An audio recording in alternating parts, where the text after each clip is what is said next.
LDP1 will have begun your journey of cultural transformation.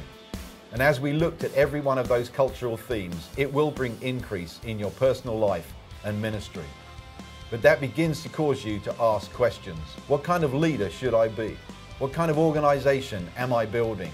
LDP2 seeks to answer those questions and help you to build an action plan to build an organization that really does enable you to be the leader that God called you to be.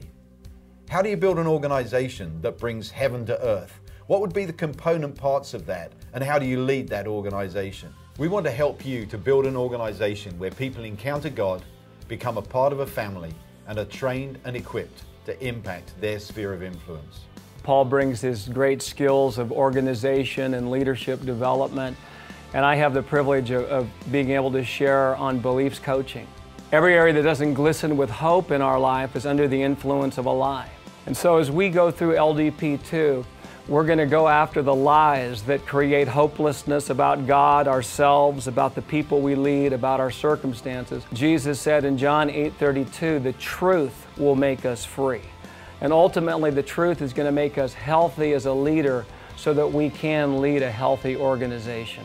The pastoral measured its success by how many it gathered, but the apostolic measures its success by the number of people it sends and the impact that they have on the community and the world around them.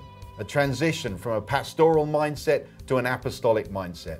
We're moving from the pastor who was involved in doing everything to a senior leader who is training and equipping, deploying and delegating so that every one of you can see the increase that you were born for. There's a time when I was pastoring where I thought if I had a new congregation that I could really do something for God.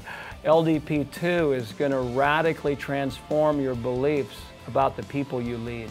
Using a format that hopefully you've become familiar with in LDP1, we provide MP3s to listen to each month, our regular monthly conference calls, some really great reading materials and declarations, along with the assessment and action planning. We found too that those who participate in LDP2, that they deepen their relationships with one another, with Bethel Church, and we just have a whole lot of fun. When I was a senior leader of churches, I would have just given anything to be able to be a part of a program like this because it asks the right questions. It forces you as a leader to prioritize what's really important rather than going after urgent demands or things that may feel good at the moment.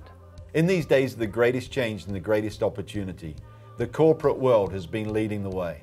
It really is time for the church to be the greatest organization on the planet.